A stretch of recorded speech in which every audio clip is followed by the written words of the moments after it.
Hi, I'm Ali Filippelli and welcome to episode 116 of Art This Week. This week we visit the Meadows Museum and speak with the director, Dr. Mark Roglan, about the two current exhibitions, Concrete Improvisations, Collages and Sculpture by Esteban Vicente, and Esteban Vicente in America, Collage, Color, and Somewhere in Between. Now for Art This Week.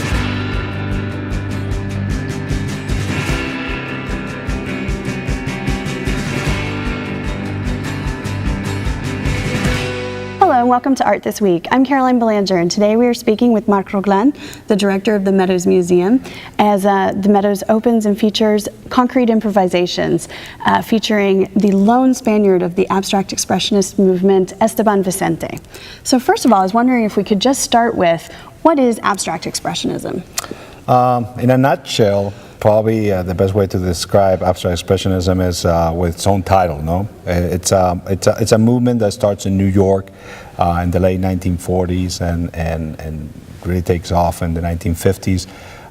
That merge both artistic tendencies, abstraction and expressionism, and in this group of very young artists, and also some more senior artists that were working in this new city, that's New York, that in fact it's going to be such an important movement that's going to really take over in many ways the influence of Paris and modern art, and really start the pilgrimage from Paris to New York to become the new capital of the arts. It's really a pivotal artistic movement that will change the way we understand art from there onwards. And how does Vicente fit into the movement? Esteban Vicente, he is one more of those artists. He was an artist that really was more in the more senior kind of artistic experience. He was, shall we say, in the right place at the right time. And he was part of the experimental kind of understanding, and with a very strong, shall we say, academic training, he was able very fast to adapt to this kind of new tendency where abstraction and expressionism melt together. It's interesting in the sense that they were all trying to do this kind of invention, this new kind of research all together. So you can see elements of Pollock and the work of Esteban. You can see elements of de Kooning in his work as well. And also you can see in some ways some of Vicente in the works of all these artists. Mm-hmm. I mean, they were working together. They were sharing studios. They were going to the same bars. They were going to they were having the same nightlife. They were having going to the same academies, exhibiting together in the same galleries. So shall we say that he was a part of one more of this young artist that was again in the right place at the right time. So how is it that he came from Spain to New York? That's an interesting story, and in many ways he followed the path that was unfortunately that sad moment in the history of Spain, where there's a brutal civil war from 1936 to 39. He was part of the Republican cause, the government cause, and he was sent to Philadelphia as an attaché for the consulate there. And so in some ways he was came to the United States as a diplomatic, and he was an artist already. He was a trained artist, and we all know the outcome of that war. Franco wins the war, so therefore he decides not to return to Spain. So he starts this kind of exile, and he starts becoming more involved with teaching as well as with becoming an artist. So he goes back to the profession where he was trained before the war.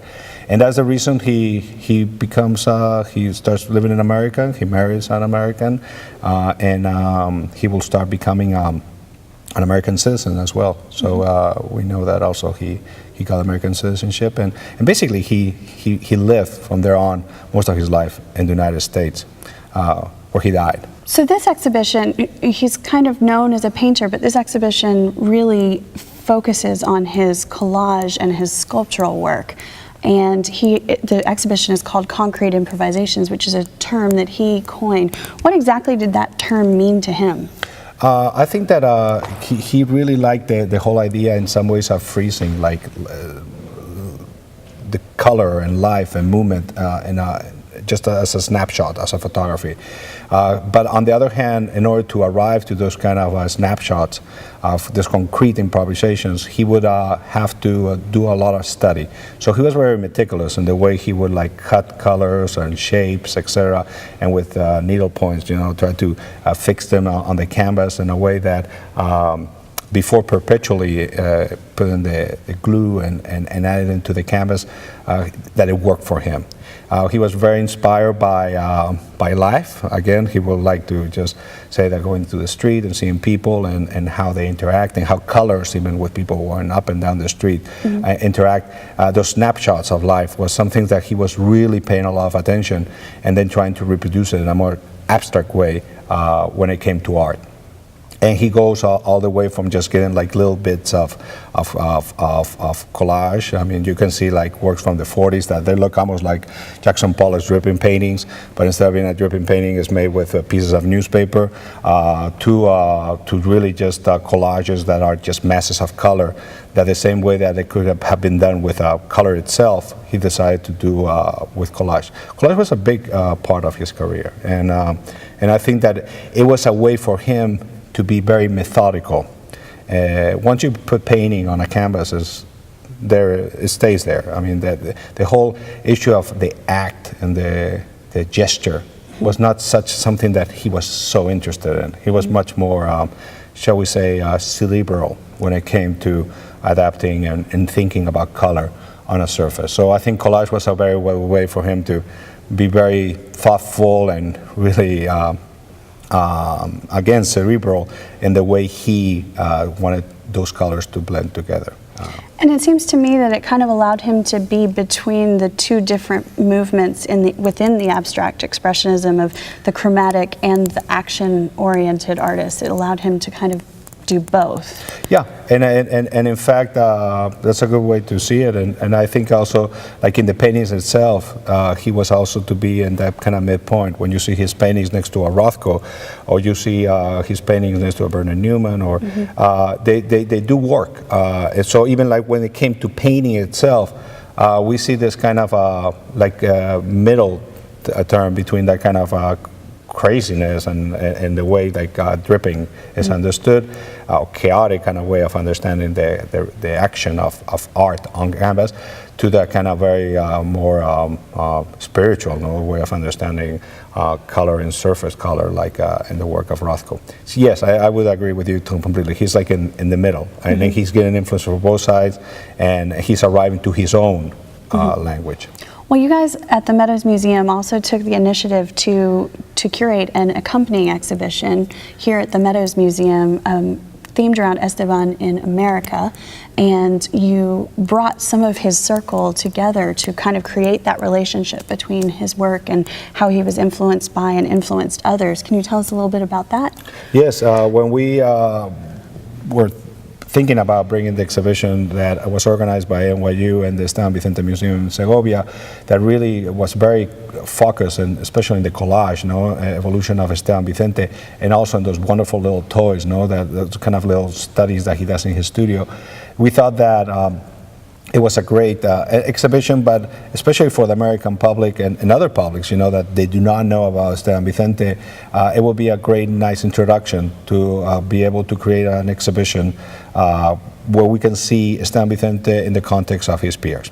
So Nicole Asbach, the curator, this is the curator here in the museum, she undertook the project, and basically there were two things that we decided to do. One is to put Esteban Vicente next to works by his friends and colleagues, artists with whom he exhibited from the 50s onwards, such as Rothko, de Kooning, Klein, and also even like focus in the loans to be from Texas institutions. So we decided just to keep bringing these works from Texas institutions, to which we are very thankful, all the way from Houston to here, from Dallas and Fort Worth.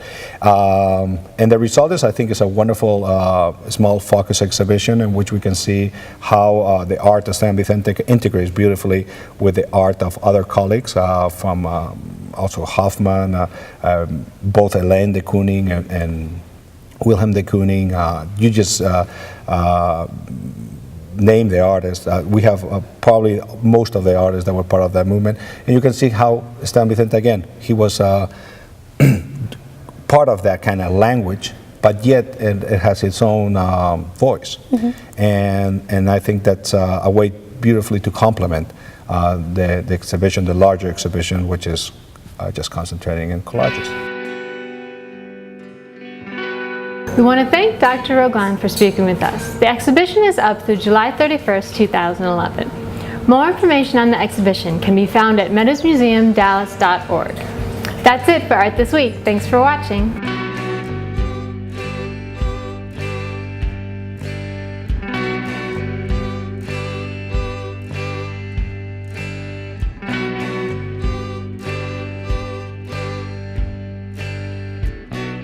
I still got your Polaroid.